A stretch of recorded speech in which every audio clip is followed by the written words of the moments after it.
कृष्णप्रेष्ठाय ते भक्तिवेदान्तस्वामिति नामिनि नमस्ते सरस्वते देवी गौरवाणी प्रचारिणि निर्विशेषशून्यवादी पाश्चात्यदेशतारिणि जय श्रीकृष्णचैतन्य प्रभु नित्यानन्द श्री अद्वैतगदाधर शिवासादिगौरभक्तवृन्दम् नारायणं नमस्कृत्यं नरं चैव नरोत्तमं देवीं सरस्वतीं व्यासं ततो जयमुदीरये। हरे कृष्ण। ಶ್ರೀಮದ್ಭಾಗವತಂ ಸ್ಕಂದ 1 ಅಧ್ಯಾಯ 2 ಶ್ಲೋಕ 18. ಅದಕ್ಕಿಂತ ಮುಂಚೆ ಹರಿನಾಮದ ಬಗ್ಗೆ ಸ್ವಲ್ಪ ಚರ್ಚೆ ಆಗ್ತಾ ಇದೆ. ಪ್ರತಿಪದಾಂ ಪೂರ್ಣಾಮೃತ ಸ್ವಾದನಂ ಬಗ್ಗೆ ಹೇಳ್ತಾ ಇದ್ವಿ. ಅದರಲ್ಲಿ ಇವತ್ತು ಅದರದ್ದು ಮುಂದುವರಿಕೆ ಭಾಗವಾಗಿ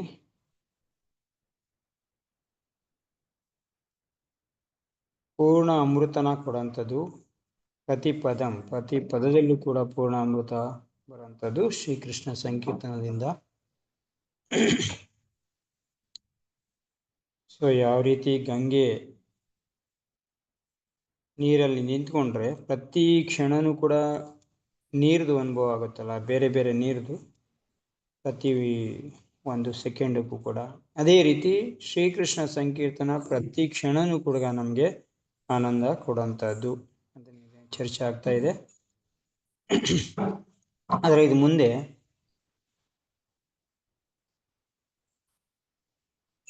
ಪ್ರತಿ ಭಾಗವತ ಪದನೂ ಕೂಡ ನಮಗೆ ಆನಂದ ಕೊಡುವಂಥದ್ದು ಅಂತ ಚರ್ಚೆ ಆಗ್ತಾ ಇದೆ. ಶ್ರೀ ಚೈತನ್ಯ ಮಹಾಪ್ರಭು ಹೇಳ್ತಾರೆ, ಪೂರ್ಣ ಭಾಗವತಂ ಬಿಡಿ, ಪೂರ್ಣ ಒಂದು ಅಧ್ಯಾಯ ಬಿಡಿ, ಪೂರ್ಣ ಒಂದು ಶ್ಲೋಕನ ಬಿಡಿ, ಒಂದು ಪದ ಕೂಡ ಪೂರ್ಣ ಅಮೃತನ ಆಸ್ವಾದನ ಮಾಡೋಂಥದ್ದು ಅಂತ ಹೇಳ್ತಾರೆ.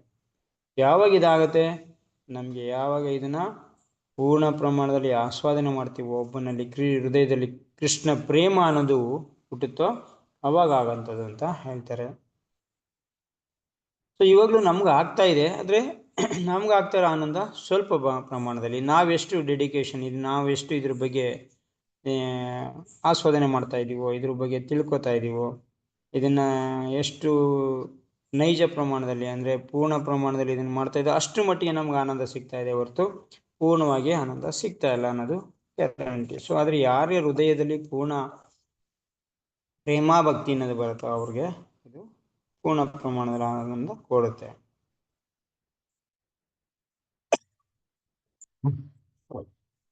ಓಕೆ, ಈಗ ನಾವು ಹೇಳ್ತಾ ಇದ್ದೀವಿ ಪೂರ್ಣಂ ಇದು ಅಂತ.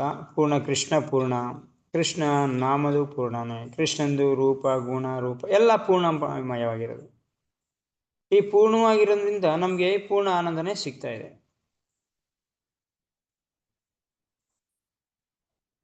ಪೂರ್ಣ ಭಾಗವತಂದು ಪ್ರತಿ ಪದದಲ್ಲೂ ಅರ್ಥ ಪೂರ್ಣವಾಗಿ ನಮಗೆ ಆನಂದ ಸಿಗುತ್ತೆ, ಅಮೃತನ ಆಸ್ವಾದನೆ ಮಾಡುತ್ತೆ. ಹೇಗೆ ಸಾಧ್ಯ ಇದು? ಸೊ ಇದಕ್ಕೇನಾದರೂ ಪ್ರಮಾಣ ಉಂಟಾ ಅಂತ ಕೇಳ್ಬೋದು. ಹೌದು, ಪ್ರಮಾಣ ಇದೆ. ಯಾವ ರೀತಿ? ಇದನ್ನ ಈಶೋಪನಿಷತ್ ಗ್ರಂಥದಲ್ಲಿ ಒಂದು ಶ್ಲೋಕ ಬರುತ್ತೆ. ಸೊ ಅದರಲ್ಲಿ ಹೇಳ್ತಾರೆ, ಈಶೋಪನಿಷತ್ತು ನಮ್ದು 108 ಉಪನಿಷತ್ತಲ್ಲಿ ಒಂದು ಮುಖ್ಯವಾಗಿರೋ ಉಪನಿಷತ್ತು ಈಶೋಪನಿಷತ್ತು. ಅದರಲ್ಲಿ ಪೂರ್ಣ, ಈ ಭಗವಂತ ಯಾವ ರೀತಿ ಪೂರ್ಣ ಅಂತ ಹೇಳುತ್ತೆ. ಅದೇ ಆ ಥರ ಪೂರ್ಣವಾಗಿದ್ದಾರೆ, ಪೂರ್ಣದಿಂದ ಪೂರ್ಣ ತೆಗೆದ್ರು ಯಾವ ಥರ ಅಂತ ಒಂದು ಶ್ಲೋಕ ಇರುತ್ತೆ. ಸೊ ಇದೆಲ್ಲರಿಗೂ ಗೊತ್ತಿರುತ್ತೆ. ಓಂ ಪೂರ್ಣಮದಂ ಪೂರ್ಣಮಿದಂ ಪೂರ್ಣಾತ್ ಪೂರ್ಣತ್ವುದಚ್ಯತೆ ಪೂರ್ಣಸ್ಯ ಪೂರ್ಣಮಾದಾಯ ಪೂರ್ಣಮೇವಶಿಷ್ಯತೆ. ತುಂಬ ಮುಖ್ಯವಾಗಿರೋ ಶ್ಲೋಕ ಇದು. ಓಂ ಪೂರ್ಣಮದಂ, ಮದಃ ಪೂರ್ಣಮದಃ. ಓಂ ಅಂದರೆ ಭಗವಂತ, ಇಲ್ಲಿ ಭಗವಂತನ ಪ್ರತಿಪಾದನೆ ಸಂಬೋಧನೆ ಮಾಡ್ತಾ ಇರೋದು. ಪೂರ್ಣಮದಃ, ಭಗವಂತ ಪೂರ್ಣವಾಗಿದ್ದಾನೆ. ಪೂರ್ಣಮಿದಂ ಅಂದರೆ ಈ ಭೌತಿಕ ಪ್ರಪಂಚ ಇದು ಪೂರ್ಣವಾಗಿದೆ. ಪೂರ್ಣಾತ್ ಪೂರ್ಣತೆ ಉದಚ್ಯತೆ, ಪೂರ್ಣದಿಂದ ಪೂರ್ಣನ ನೀವು ತೆಗೆದ್ರೆ ಆ ಪೂರ್ಣನೇ ಉಳ್ಕೊಳ್ಳುತ್ತಲ್ಲಿ. ಈಗ ನಮ್ಮ ಭೌತಿಕ ಪ್ರಕಾಶ ನಿಯಮದ ಪ್ರಕಾರ ಯಾವ ಥರ ಇದೆ, ಒಂದು ವಸ್ತುವಿಂದ ತಗೊಂಡ್ರೆ ಅಲ್ಲಿ ಖಾಲಿ ಇಲ್ಲಿರುತ್ತದು ಅಲ್ವಾ. ಎಲ್ಲಿಂದ ತಗೊಂಡು ಅಲ್ಲಿ ಖಾಲಿ ಆಗುತ್ತೆ, ಎಲ್ಲಿ ಇಟ್ಬೋದು ಅಲ್ಲಿ ಪೂರ್ಣ ಆಗಿರುತ್ತಲ್ವಾ. ಸೊ ಆದರೆ ಇಲ್ಲಿ ಹಂಗಿದೆ, ಭಗವಂತ ಪೂರ್ಣವಾಗಿದ್ದಾನೆ, ಅಲ್ಲಿಂದ ಪೂರ್ಣವಾಗಿರೋದು ತೆಗೆದ್ರೂ ಕೂಡ ಪೂರ್ಣನಾಗಿ ಇರ್ತಾನೆ, ಅಲ್ಲಿ ಖಾಲಿ ಆಗಲ್ಲ. ಇದೆ ನೋಡಿ ಯಾವ ಥರ ಇದೆ. ಈ ಭೌತಿಕ ಪ್ರಪಂಚ ಎಲ್ಲಿಂದ ಬಂದಿದೆ? ಆಧ್ಯಾತ್ಮಿಕ ಪ್ರಪಂಚ ಅಂತ ಇಟ್ಕೊಳ್ಳಿ. ಈಗ ಭೌತಿಕ ಪ್ರಪಂಚ ನಾವು ನೋಡ್ತಾ ಇದೀವಿ, ಪೂರ್ಣವಾಗಿದೆ, ಇದರಲ್ಲಿ ಎಲ್ಲ ಥರದ್ದು ಸೌಕರ್ಯ ಇದೆ, ಎಲ್ಲ ಥರ ಪೂರ್ಣ ಪ್ರಮಾಣದಲ್ಲಿ ನಮಗೆ ಅನಿಸ್ತಾ ಇದೆ. ಸೊ ಇದು ಬಂದಿರೋದು ಆಧ್ಯಾತ್ಮಿಕ ಪ್ರಪಂಚ. ಆಧ್ಯಾತ್ಮಿಕ ಪ್ರಪಂಚದ ಇದನ್ನು ತಗೊಂಡಿದೀವಿ, ಆಧ್ಯಾತ್ಮಿಕ ಪ್ರಪಂಚದಲ್ಲಿ ಏನೋ ಸ್ವಲ್ಪ ಕಡಿಮೆ ಆಯಿತು ಅಂತ ಇಲ್ಲ, ಹಂಗೆ ಇದೆ. ಅದು ಪೂರ್ಣವಾಗಿದೆ. ಇದು ಪೂರ್ಣ, ಅದು ಪೂರ್ಣ. ಪೂರ್ಣಸ್ಯ ಪೂರ್ಣಮಾದಾಯ, ಪೂರ್ಣದಿಂದ ನಾವು ಪೂರ್ಣ ತೆಗಿತಾ ಇದ್ರು ಕೂಡ ಪೂರ್ಣಮೇ ಅವಶಿಷ್ಯತೆ, ಪೂರ್ಣನೇ ಉಳ್ಕೊಂಡಿರುತ್ತೆ. ಸೊ ಕೃಷ್ಣನಿಂದ ನೀವು ಎಷ್ಟರ ತಗೊಳ್ಳಿ, ಕೃಷ್ಣ ಕೃಷ್ಣನಾಗೇ ಇರ್ತಾನೆ. ಇದು ಆಧ್ಯಾತ್ಮಿಕ ಪ್ರಪಂಚದ ನಿಯಮ. ಸೊ ನಾವು ಯಾವಾಗಲೂ ಹೇಳ್ತಾ ಇರ್ತೀವಿ, ನಮ್ಮ ಫಿಲಾಸಫಿ ಏನಿದೆ, ಆಧ್ಯಾತ್ಮಿಕ ಪ್ರಪಂಚ ಭೌತಿಕ ಪ್ರಪಂಚ, ಆಧ್ಯಾತ್ಮಿಕ ಪ್ರಪಂಚಕ್ಕೆ ಭೌತಿಕ ಪ್ರಪಂಚ ಉಲ್ಟವಾಗಿ ಪ್ರತಿಬಿಂಬ ಕಾಣಿಸ್ತಾ ಇದೆ ಅಲ್ವಾ? ಸೊ ಅಂದರೆ ಇಲ್ಲಿ ಏನಿದೆ, ಇಲ್ಲಿ ಮೃತ್ಯು ಇದ್ರೆ ಅಲ್ಲಿ ಅಮೃತ, ಇಲ್ಲಿ ಅಸತ್ಯ ಇದ್ರೆ ಅಲ್ಲಿ ಸತ್ಯ, ಆ ಥರ ತಾನೇ ಹೇಳ್ತಾ ಇದ್ದೀವಿ. ಸೊ ಇಲ್ಲಿ ನೋಡಿ, ಆ ಪೂರ್ಣ ಅದು ಇಲ್ಲಿ ನಾವೇನು ಒಂದು ವಸ್ತು ತೆಗಿತಾ ಇದ್ರೆ ಖಾಲಿ ಆಗ್ತಾ ಇದೆ, ಅಲ್ಲಿ ವಿರುದ್ಧನೇ ಇರಬೇಕು, ಖಾಲಿ ಆಗಲ್ಲ ಅಲ್ವಾ? ಸೊ ಇಲ್ಲಿ ಒಂದು ವಸ್ತುವಿನ ತೆಗಿತಾ ಇದ್ರೆ ಖಾಲಿ ಆಗ್ತಾ ಇದೆ, ಅಲ್ಲಿ ಅದು ಖಾಲಿನೇ ಆಗಲ್ಲ. ಸೊ ಅಂದರೆ ಇದಕ್ಕೆ ಉಲ್ಟಾ, ಅದಕ್ಕೆ ಇದು ಉಲ್ಟಾ ಅಲ್ವಾ? ಆ ಥರ. ಸೊ ಅಲ್ಲಿ ಎಲ್ಲದೂ ಕೂಡ ಪೂರ್ಣವಾಗೇ ಇರುತ್ತೆ. ಪೂರ್ಣದಿಂದ ಪೂರ್ಣ ತೆಗೆದ್ರು, ಈಗ ₹1 ಇದೆ ಅಂತಂದರೆ ₹1 ನೀವು ಅಲ್ಲಿಂದ ತೊಗೊಂಡ್ರೆ ₹1 ಇರುತ್ತೆ, ಅಲ್ಲಿ ಇಲ್ಲೂ ಕೂಡ ₹1 ಇರುತ್ತೆ, ಅಲ್ಲೂ ಕೂಡ ₹1. ಸೊ ಆ ಥರ ಆಧ್ಯಾತ್ಮಿಕ ಪ್ರಪಂಚ. ಪ್ರತಿಯೊಂದು ಕೂಡ, ಇಲ್ಲಿ ಒಂದು ವಿಷಯದಲ್ಲ, ಇದು ಪ್ರತಿಯೊಂದು ವಿಷಯದಲ್ಲೂ ಕೂಡ ಇದೇ ಥರ ಆಗುತ್ತೆ. ಸೊ ಅದರಿಂದ ಪೂರ್ಣಮಾದಾಯ, ಪೂರ್ಣ ಏನು ಪೂರ್ಣದಿಂದ ಪೂರ್ಣ ಬರ್ತಾ ಇದೆಯೋ ಪೂರ್ಣಮೇ ಅವಶಿಷ್ಯತೆ, ಪೂರ್ಣನೇ ಉಳ್ಕೊತಾ ಇದೆ. ಅಲ್ಲಿ ಅರ್ಧ ಉಳ್ಕೊತಾ, ಅಲ್ಲಿಗೆ ಓಕೆ ಅರ್ಧ ತಗೊಂಬಿಟ್ಟು ಅವಾಗ ಅರ್ಧ ಉಳ್ಕೊತೇನೆ, ಇನ್ನರ್ಧ ಇಲ್ಲಿದೆ, ಆ ಥರ ಅಲ್ಲ. ಸೊ ಒಂದಕ್ಕೆ ಆಧ್ಯಾತ್ಮಿಕ ಪ್ರಪಂಚ ಯಾವ ಥರ ಅಂದರೆ, ಒಂದಕ್ಕೆ ಒಂದು ಕೂರಿಸಿದ್ರೂ ಒಂದೇ ಇರುತ್ತೆ, ಒಂದಿನ ಒಂದು ತೆಗೆದ್ರೂ ಕೂಡ ಒಂದೇ ಇರುತ್ತೆ. ಸೊ ಅದರಿಂದ ಓಂ ಭಗವತ್ ಕೃಷ್ಣ ಪೂರ್ಣ, ಆದ್ದರಿಂದ ಅವನು ಪೂರ್ಣನೇ ಇರ್ತಾನೆ, ಪೂರ್ಣದಿಂದ ಅವನ ತೆಗೆದ್ರೂ ಕೂಡ ಪೂರ್ಣನಾಗೆ ಉಳ್ಕೊಳ್ತಾನೆ. ಶ್ರೀಮದ್ ಈಶೋಪನಿಷತ್ತಿನ ಶ್ಲೋಕ ಇದನ್ನು. ಸೊ ನಾವೇನು ಪೂರ್ಣ ಅಂತ ಇದ್ದೀವೋ ಅದಕ್ಕೆ ಇದು ಪುಷ್ಟಿ ಕೊಡೋಂಥ ಶ್ಲೋಕ. ಸೊ ಎಲ್ಲಿ ಪೂರ್ಣ ಇದೆ, ಎಲ್ಲಿ ಪೂರ್ಣ ಕೃಷ್ಣನ ಬಗ್ಗೆ ಪೂರ್ಣ ಅಂತ ಹೇಳಿದ್ದಾರೆ, ಇಲ್ಲೇ ಹೇಳಿದ್ದಾರೆ. ಸೊ ಇದನ್ನು ಅನುಭವ ಕೂಡ ಮಾಡ್ತಾ ಇದ್ದೀವಿ, ಇದನ್ನ ಎಕ್ಸ್ಪೀರಿಯನ್ಸ್ ಪ್ರತಿಯೊಬ್ಬರಿಗೂ ಇದು ಮುಂದೆ ಕಣ್ಮುಂದೆನೂ ಇದೆ, ಇದನ್ನ ಅನುಭವನೂ ಕೂಡ ಮಾಡ್ತಾ ಇದ್ದಾರೆ, ಎಲ್ಲರೂ ಕೂಡ ಇದೇ ಥರ ಆಗ್ತಾ ಇರೋದು ಅಂತ.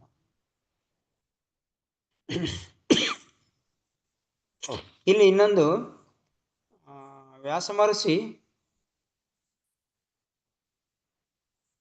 ಇಷ್ಟೊಂದು ಗ್ರಂಥಗಳನ್ನ ಬರೆದ್ರು, ತುಂಬ ಗ್ರಂಥಗಳನ್ನ ಬರೆದ್ರು. ಇಲ್ಲ ಗ್ರಂಥದಿಂದೆಲ್ಲ, ಎಲ್ಲ ಗ್ರಂಥದಿಂದನೂ ಕೂಡ, ಎಲ್ಲ ಗ್ರಂಥಕ್ಕೂ ಕೂಡ ಸೊ ಅದೇ ಗ್ರಂಥದ ಹೆಸರು ಕೊಟ್ಟರು. ಓಕೆ, ಈಗ ಈಶೋಪನಿಷತ್ ಕೊಟ್ಟರು, ಕಂಠೋಪನಿಷತ್ ಅಂತ ಕೊಟ್ಟರು, ಇಲ್ಲ ಮಹಾಭಾರತ ಅಂತ ಕೊಟ್ಟರು, ಇಲ್ಲ ರಾಮಾಯಣ ಅಂತ ಕೊಟ್ಟರು. ಆದರೆ 2 ಗ್ರಂಥಕ್ಕೆ ಮಾತ್ರ ಇದ್ರ ಮುಂದೆ ಶ್ರೀಮದ್ ಅಂತ ಸೇರಿಸಿದ್ದಾರೆ. ಸೊ ಇದನ್ನು ನೀವು ನೋಟಿಸ್ ಮಾಡಿರ್ಬೋದು.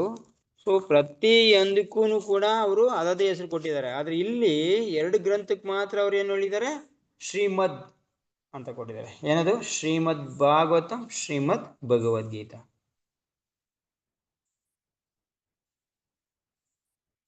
ಸೊ ಈ ಶ್ರೀಮದ್ ಅನ್ನೋದೇ ಹೇಳ್ತಾರೆ, ಇದಕ್ಕೆ ಶ್ರೀಮದ್ ಅಂದ್ರೆ ಒಂದು ಅರ್ಥ ಪೂರ್ಣ ಅಂತ ಹೇಳ್ತಾ ಇದ್ದಾರೆ. ಶ್ರೀಮದ್ ಅಂತ ಹೇಳ್ತಿದ್ರು, ಈ ಒಂದು ಅರ್ಥದಲ್ಲಿ ತುಂಬಾ ಅರ್ಥಗಳಿದೆ. ಸೊ ಅದ್ರಲ್ಲಿ ಒಂದು ಅರ್ಥ ಶ್ರೀಮದ್ ಅಂದ್ರೆ ಪೂರ್ಣವಾಗಿರೋದು. ಯಾವುದು? ಭಾಗವತಂ, ಭಗವದ್ಗೀತಾ ಪೂರ್ಣವಾಗಿರೋಂಥದಕ್ಕೆ ಶ್ರೀಮದ್ ಅಂತ ಅವ್ರ ಹೆಸರು ಕೊಟ್ಟಿದ್ದಾರೆ ಅಂತ ಹೇಳುತ್ತೆ.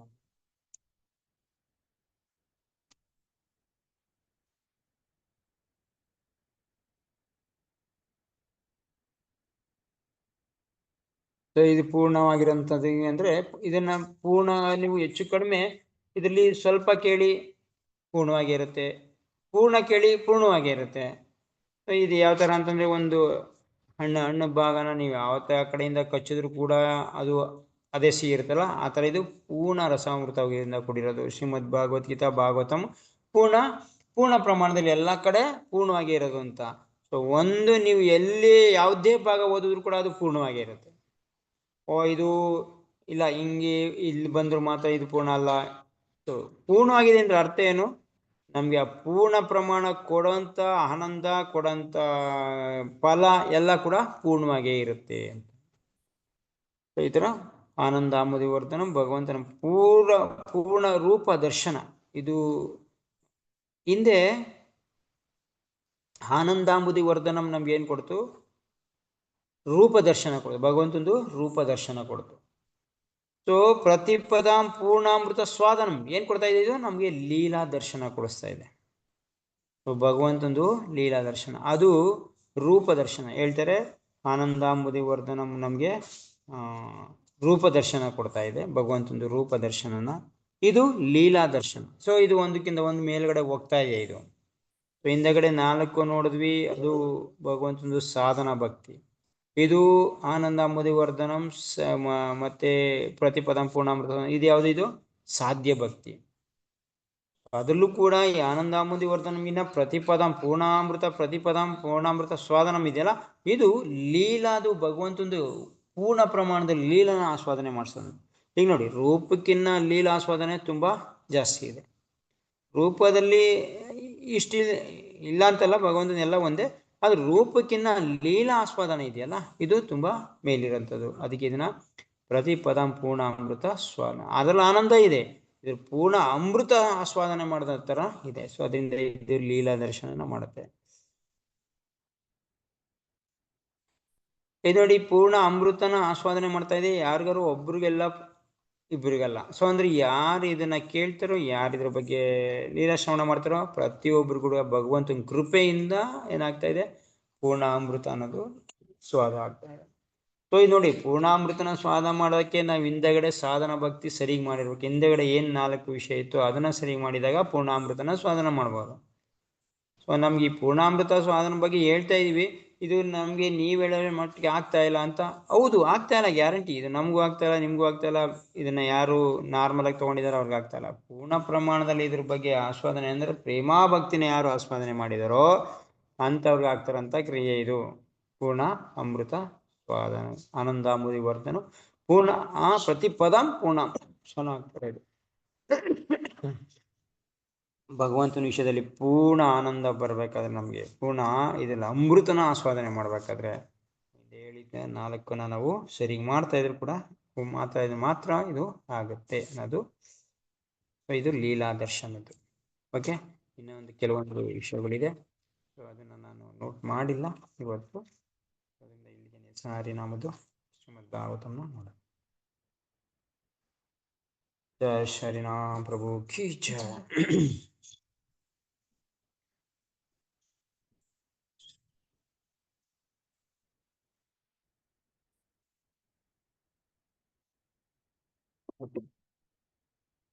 ಶ್ರೀಮದ್ ಭಾಗವತಂ 18ನೇ ಶ್ಲೋಕ.